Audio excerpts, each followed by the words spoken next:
When I arrived here, I obviously knew Isabel Carlos. She was one of the very few people that I knew. Mm-hmm. So I said to Isabel, can you give me a list of artists that you would recommend I should go and see? So that was my start. She gave me a list of maybe 12 artists who I went to see. Okay, and who were the first 3 artists you met? I'm not sure I can be exactly correct, but early on, I went to see Vasco Araújo, João Onofre. On the list, obviously, were Julia Sarmento and Pedro Cabita Reis, but it took a bit longer to get to see them. Pedro Barreteiro was on the list. Okay. Gabriela Branch. Okay.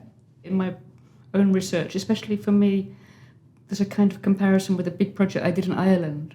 Mm-hmm. And as a British curator in Ireland, I was very keen not to follow the official routes because I knew it was so delicate, the British-Irish relationship. What was the project called you did there in Ireland? It ended up being an exhibition, Okay. but I decided immediately not to go to the formal organisations for recommendations, but to ask artists to recommend other artists. I ended up visiting about 60 studios in Ireland because I wanted to make sure that I'd done my research properly. I imagine, though, in the end, your project will be most useful for future researchers. Yes. I think to look back in a generation's time at what you found it now will be amazing. People often describe it's the cliche of Portuguese art, but when I came in 2015, people said you're going to find 2 camps, and there's going to be the people on the Julia Sarmento side and the people on the Pedro Cabita Reis side. And maybe that was still just about true in 2015. I think now that's completely gone. So there's been quite a quick change, I think. And that's the old generation. I think it's past now. It was interesting, just now I went to that exhibition in the Cisterna Gallery, looking back at those photographs of all the artists in the 80s. And you have a very strong sense of how everyone knew everybody. Yeah, and how of course, friendly it was very small. Yes. I think that the big contrast for me after London was that it was uncommercial, and there's not much money involved in the Portuguese art scene. Mm-hmm. In comparison to London, that's very noticeable and refreshing and nice. I mean, I liked it. In London, it was so much about money and investment and collectors buying things for investment, often going straight into their storage. Here I find it more inventive, more... Also more suffered. I think a lot of things happen, but they happen with a very small budget. But it's not. People might think that you need money to make things happen, but I think Portugal shows that that's not true. Some artists are here because Portugal helps their production. Other artists, in fact, they still only sell outside Portugal because their prices are higher than in the Portuguese galleries, so they can't be involved commercially in Portugal. But they're here because for political reasons or for economic reasons. But in terms of the actual sale of art, in the Gulbenkian is to represent what's happening in Portugal or Portuguese artists outside Portugal, because it makes it more interesting and it's reality. When I got the job at the Gulbenkian, someone said to me, I think that you'll find that Portugal is like Scotland, which is where I come from.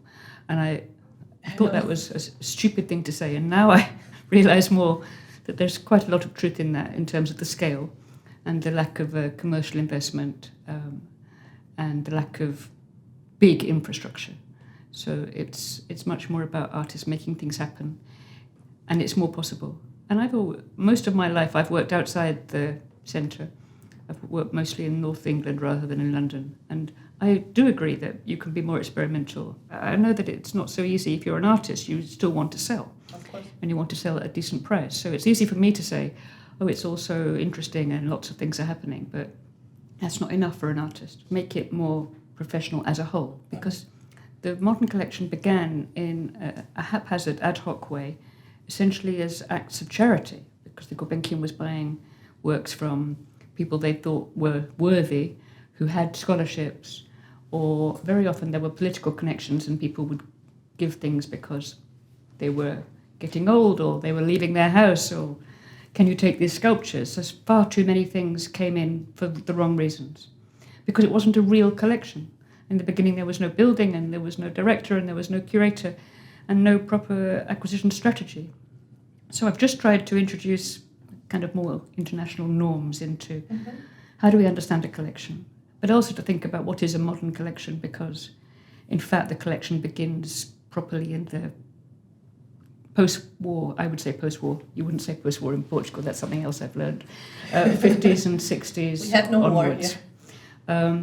But in fact, we ought to have works from the earlier 20th century. To buy works from the early 20th century is strangely difficult in Portugal because there are almost no galleries, which represent the 1910s, 20s, 30s. And then to understand properly what the collection is, and then to understand properly what it isn't, to map the lacunas, and to think We're about... back to the map. Yes, and to look retrospectively, but also look at the period now, what's happening now. And contemporaneity. And there's been a lot to do with geography also in our strategy, because we've been looking a lot at artists who had come from Mozambique and Angola, who strangely enough are not properly catalogued in the collection, but whose works are there, but who've never been fully understood as Portuguese artists. So that's a big aspect of our work now.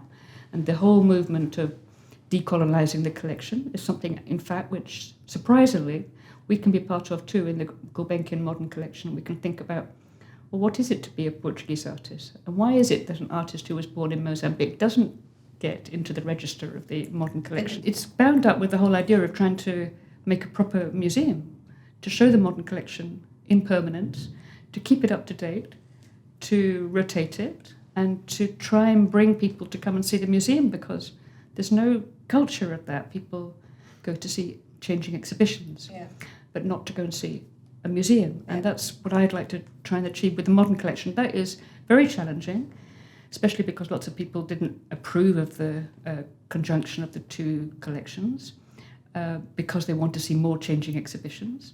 So it's a challenge to try and make the collection better, to get people and the Gulbenkian itself to take it more seriously, and to have enough money to keep it changing so it's fresh. Whereas in fact foreign visitors often find the Portuguese collection more interesting because it's more particular. Talk about the politics of the country in the 20th century, which most foreigners have no idea about, and to be more honest about the history, to talk about the Stagnov and about the censorship and so on. Some of these things we've put on show, mainly using material from the library because the collection doesn't represent it, have been really useful not just for tourists but for Portuguese people themselves.